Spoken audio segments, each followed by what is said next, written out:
6 মাসে 512 জন গুম হয়েছে, এই ঘটনা কিন্তু প্রকাশিত হয়।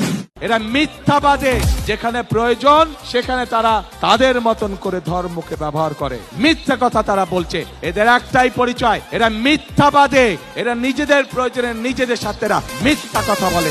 এই গুপ্তবাদী, এই মুনাফিকি, ভণ্ডামি, মিথ্যাচার, এদের একটাই পরিচয়, এরা মিথ্যাবাদে। এরা চাপাবাস, দাপ্পাবাস, মুনাফিক। মুনাফিকদের সঙ্গে ইমানদারের লড়াই হবে ইনশাআল্লাহ। কোন কি লেখা গত 6 মাসে গুম নিয়ে জামায়াতের সহকারী সেক্রেটারি জেনারেল হামিদুর রহমান আজাদের ভুয়া তথ্যে সমালোচনার ঝড় উঠেছে। বক্তব্যের জন্য ভুল স্বীকার করে দুঃখ প্রকাশ করেছেন তিনি। এ অবস্থায় বিরোধী দলের দায়িত্বশীলতা ও আত্মবিশ্বাসে ঘাটতি দেখছেন বিশ্লেষকরা। এমন ঘটনা ভবিষ্যতে জামায়াতের বিশ্বাসযোগ্যতার জায়গাকে সংকুচিত করতে পারে বলেও মত তাদের। 6 মাসে 512 জন গুম হয়েছে, এই ঘটনা কিন্তু প্রকাশিত হয়েছে।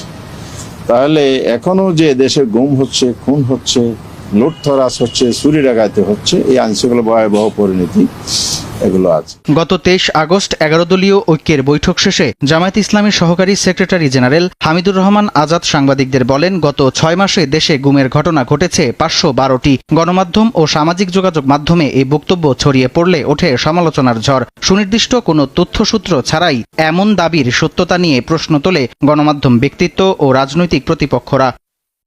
সমালোচনার মুখে পড়ে নিজের ভেরিফাইড ফেসবুক পেজে বিষয়টি নিয়ে দুঃখ প্রকাশ করেন হামিদুর রহমান আজাদ। অনিচ্ছাকৃত সংখ্যা ও শব্দগত ভুলের কথা স্বীকার করেন তিনি। ক্ষমা চেয়ে তার এই পোস্টের কমেন্ট বক্সেও সমালোচনার ঝড়। অনেকেই লেখেন, দায়িত্বশীল জায়গা থেকে কোনো মন্তব্যের আগে আরও সচেতন থাকা জরুরি। প্রশ্ন থেকে যায়, তথ্যগত ভুল কি প্রতিপক্ষকে চাপে ফেলার কৌশল, নাকি তথ্যগত যাচাই বাছাইয়ের ভুল?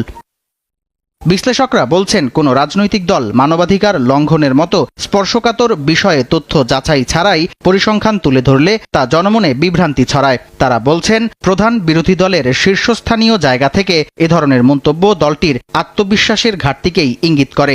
একই সঙ্গে তা রাজনৈতিক শিষ্টাচার পরিপন্থী বলেও মত এই বিশ্লেষকের। এজ এ বিরোধী দল হিসেবে খুবই কনফিডেন্সের সমস্যায় ভুগছে। তারপরে কনফিডেন্ট তো, ল্যাক অফ কনফিডেন্স তো আছেই। On the other hand confused. তারা কি তাদের কি করা দরকার, সেই জায়গাটাতে তারা বারবার হোঁচটকাচ্ছে, মুখ ফসকে এসব কথা বলছেন। কিন্তু ওনাদের বোঝা উচিত যে ওনারা নামের শেষে ইসলামী কথাটা লাগান। যখন তারা এই কথাটা বলেন তখন মানুষ কিন্তু ওইটা দিয়ে বিচার করে থাকে। দুঃখ প্রকাশ ইতিবাচক পদক্ষেপ হলেও যাচাইহীন বক্তব্য ভবিষ্যতে দলটি